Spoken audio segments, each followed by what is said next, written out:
اس میں کوئی فرق نہیں پڑتا کہ میں، آپ یا کوئی ایسا بندہ جو خاکی انسان ہو وہ آپ کو مومن سمجھے یا نہ سمجھے۔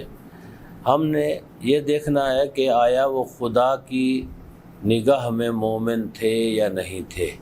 حضرت ابو طالب علیہ السلام خالق کائنات کی نگاہ میں حضرت ابو طالب نہ فقط مومن تھے بلکہ حضرت ابو طالب محافظ رسالت بھی تھے۔ حضرت ابو طالب علیہ السلام اللہ تعالیٰ کی نگاہ میں وہ شخصیت تھے جن کی ذمہ داری یہ لگائی گئی کہ آپ حضرت محمد صلی اللہ علیہ وآلہ وسلم کی پرورش کریں اور ان کو اپنی آغوش میں لیں اور ان کی حفاظت کی ذمہ داری آپ کو دی گئی۔ اگر مومن نہ ہوتے اتنا بڑا کام آپ کے سپرد نہ کیا جاتا۔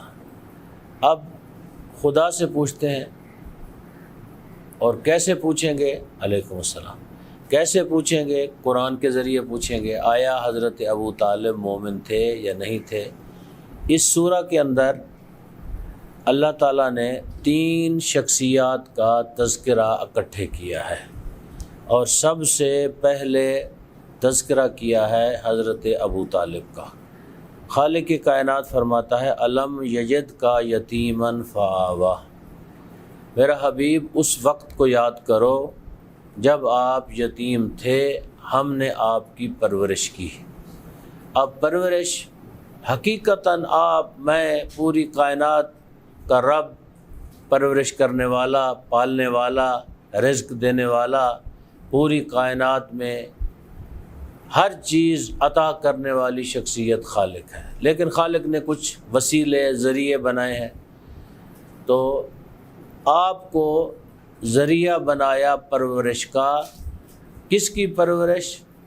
افضل الکائنات۔ کس کی پرورش؟ وہ ہستی کہ جس کی زبان پہ اتنا زیادہ اعتبار ہے، جب اپنا تعارف کرواتا ہے خالق تو کہتا ہے میرے حبیب کہو قل هو اللہ احد۔ تو اپنا تعارف بھی آپ صلی اللہ علیہ وآلہ وسلم کی زبان مقدس سے کرواتا ہے۔ اس کی پرورش کی ذمہ داری کس کو دی گئی؟ حضرت ابو طالب کو۔ اور اللہ تعالیٰ نے یہ احسان جتلوایا، حضرت ابو طالب نے نہیں، اللہ تعالیٰ نے۔ اگر وہ کافر ہوتا تو اللہ یہ کیوں کہتا؟ بعض لوگ کہتے ہیں کہ حضرت ابراہیم کی پرورش بھی تو آزر نے کی، وہ تو مومن نہیں تھے۔ ان کے لیے مختصر جواب یہ ہے کہ ان کے بارے میں اللہ نے یہ نہیں کہا کہ ابراہیم آزر نے نہیں، ہم نے آپ کی پرورش کی۔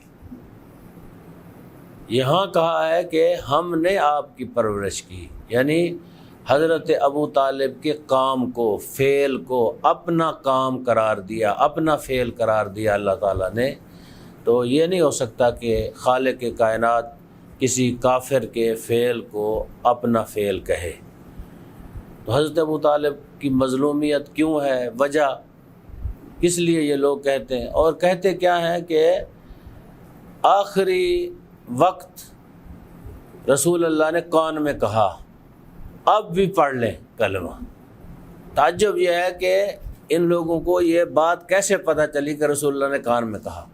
یہ وہاں تھے جو آج کے مولانا حضرات ہیں؟ نہیں، وہاں نہیں تھے۔ کس نے دیکھا ہے؟ کس سے سنا ہے؟ راوی بتائیں۔ گھر تو رسول اللہ کا تھا، کس کو جرأت ہے اس گھر کے اندر بیٹھا ہے جو ان مولویوں کو بتا رہا ہے کہ رسول اللہ کان میں کہہ رہے ہیں کہ آپ کلمہ پڑھیں؟ اور وہ شخصیت جس نے ساری زندگی آپ کی پرورش بھی کی، حفاظت بھی کی، اس کو یہ مومن نہیں سمجھتے، اور وہ شخصیت جو ساری زندگی جنگیں لڑتے رہا آپ سے، بڑی بڑی جنگیں اس نے لڑی، حضرت حمزہ کی شہادت کا سبب، بلکہ انہی کی وجہ سے ان کے لوگوں نے شہید کیا۔ بس انہوں نے کلمہ پڑھ لیا تو وہ بہت مومن ہو گئے۔ آج ان مولویوں سے میں پوچھتا ہوں، اگر آپ کا کوئی رشتہ دار، کوئی عزیز قریبی، ایک نہیں کئی لوگ جنگوں میں مار دے کوئی بندہ، وہ آ جائے کہے کہ جی میں تو آپ کی مسجد میں آنا چاہتا ہوں، تو نماز پڑھنے کے لیے آنے دو گے؟ یہ کبھی بھی نہیں آنے دیں گے۔ پہلے تو پولیس کو اطلاع کریں گے، اس کو گرفتار کرو، یہ آ گیا ہے، اس نے کئی قتل کیے ہوئے ہیں۔ تو ایک وہ شخصیت جس نے آپ کو پالا، پرورش کی، جس کی ذمہ داری لی، جس کے بارے میں خود خالق کائنات کہہ رہا ہے کہ آپ نے نہیں پالا، ہم نے پالا ہے۔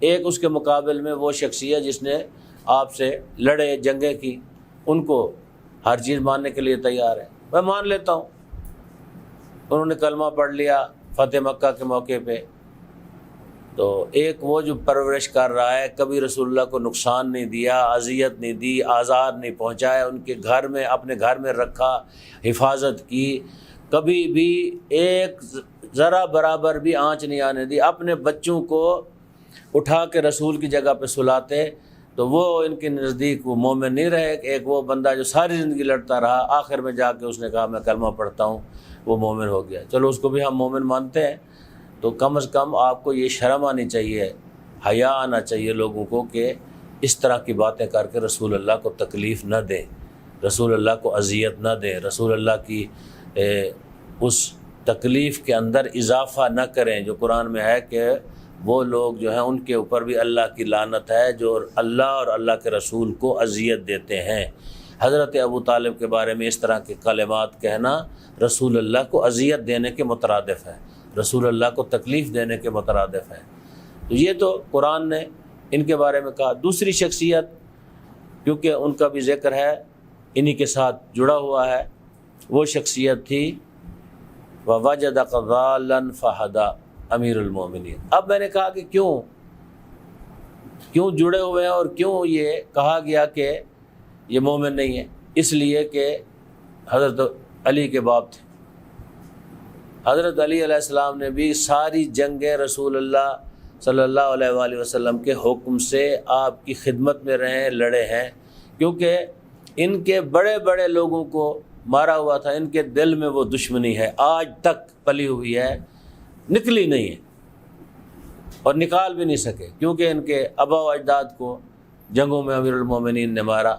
تو دوسری شخصیت کے بارے میں کہا کہ ہم نے آپ اس وقت آپ کے پاس کوئی مدد کرنے والا نہیں تھا، تو ہم نے آپ کی امیر المومنین کے ذریعے مدد کی اور مددگار آپ کو فراہم کیا۔ تیسری شخصیت جن کا ذکر کیا وَوَجَدَكَ عَائِلًا فَأَغْنَىٰ، آپ کے پاس کچھ نہیں تھا، پیسے، دنیا کی ظاہری چیزیں نہیں تھیں، ہم نے خدیجۃ الکبریٰ سلام اللہ علیہا کے ذریعے آپ کو غنی کر دیا، مالدار کر دیا۔ تین ہستیاں، اگر ایک بہت بڑے عالم دین اللہ ان کے درجات بلند فرمائے، وہ فرماتے تھے کہ یہ تین ہستیاں اور اخلاق مصطفیٰ کو اگر اسلام سے نکال دیا جائے تو اسلام کا بچتا کچھ نہیں۔ ابو طالب کو نکال دو، علی ابن ابی طالب کو نکال دو، خدیجۃ الکبریٰ کو نکال دو اور اخلاق مصطفیٰ کو نکال دو، اسلام کے اندر کچھ رہتا ہی نہیں۔ تو جناب خدیجہ کے ذریعے، خدیجہ کے مال کے ذریعے یہ انہوں نے پرورش پائی۔ رسول اللہ کی پرورش حضرت ابو طالب نے کی، پرورش بھی ایسی کی کہ ہمیشہ محافظ رہے، اور جب دنیا سے جانے لگے تو اگر وہ مومن نہ ہوتے تو رسول اللہ کو ضرورت کیا تھی یہ بات کہنے کی۔ آپ کی وفات اور جناب خدیجۃ الکبریٰ سلام اللہ علیہا کی وفات نزدیک ہوئی ہے، تو اس سال کو عام الحزن یعنی غم کا سال قرار دیا آپ صلی اللہ علیہ وآلہ وسلم نے، یعنی پورا سال کہا کہ غم مناؤ۔ کیوں؟ ایک وہ جس نے میری حفاظت کی، ایک وہ جس نے مال کے ذریعے اسلام کی آبیاری کی۔ یہ دو ہستیاں چلی گئیں، اور جب تک، جن کو لوگ مومن نہیں سمجھتے، جب تک حضرت ابو طالب زندہ رہے کسی کو جرأت نہیں ہوئی رسول کو مکہ سے کہیں کہ چلے جائیں، لیکن جب آپ چلے گئے تو پھر سارے کافر اکٹھے ہو گئے، تو پھر اللہ نے ہجرت کا حکم دیا آپ صلی اللہ علیہ وآلہ وسلم کو۔ تو یہ تو تھی قرآنی، اور بھی قرآنی آیات موجود ہیں۔ اسی آیت کے ضمن میں آج سے کچھ سال پہلے میں حج پہ گیا تو جو سعودی عرب میں قرآن ملتا ہے، اس وقت جو قرآن ہے اس کے اندر نہیں ہے، کیونکہ وہاں بھی کچھ ایسے خارجی لوگ یعنی مولویوں کی شکل میں موجود ہیں جنہوں نے نکال دیا ہوگا۔ تو اس قرآن کے حاشیے پہ یہ لکھا ہوا تھا، اس سے مراد کیا ہے؟ حضرت ابو طالب ہے، الم یجد کا یتیمن فآوا، انہوں نے بھی اس کو لکھا ہوا ہے، اور بھی بہت سارے لوگوں نے لکھا ہوا ہے۔ تو یہ حضرت ابو طالب صلوات اللہ وسلام علیہ کے کیونکہ ایام تھے، اور ان کے متعلق اور جگہوں پہ بھی قرآن حکیم میں تذکرہ ہے، لیکن ایک فرمان امام محمد باقر علیہ السلام کا، اللہم صلی علی محمد وعلی محمد۔ آپ سے کسی نے پوچھا یا ابن رسول اللہ، ہم نے سنا ہے کہ آپ کے دادا جو ہیں وہ مومن نہیں تھے۔ آپ نے ایک جملہ فرمایا، مسکرائے اور فرمایا کہ بندہ خدا، اگر پوری کائنات کا ایمان ترازو کے ایک پلڑے میں رکھ دیا جائے اور میرے جد حضرت ابو طالب کا دوسرے پلڑے میں رکھ دیا جائے، پوری کائنات کا ایمان اٹھتا ہوا نظر آئے گا، میرے جد کا ایمان نیچے بیٹھتا ہوا نظر، اتنا وزین ہے میرے جد کا ایمان۔ اس سے بڑا مومن کون ہو سکتا ہے؟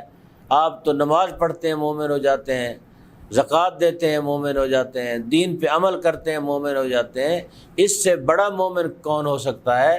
جس نے ان چیزوں کا حکم دیا، اس کی پرورش کی، رسول صلی اللہ علیہ وآلہ وسلم کی، ان کی پرورش کرنے والی شخصیت ہمارے جد حضرت ابو طالب تھے۔ اللہ تعالیٰ سے دعا ہے کہ ہمیں سیرت حضرت محمد مصطفیٰ صلی اللہ علیہ وآلہ وسلم اور سیرت جناب ابو طالب پہ اور اس خانوادہ کی جتنے افراد تھے جنہوں نے آپ صلی اللہ علیہ وآلہ وسلم کے ساتھ وفا کی، ہم سب کو ان کی سیرت پہ عمل کرنے کی توفیق عطا فرمائے۔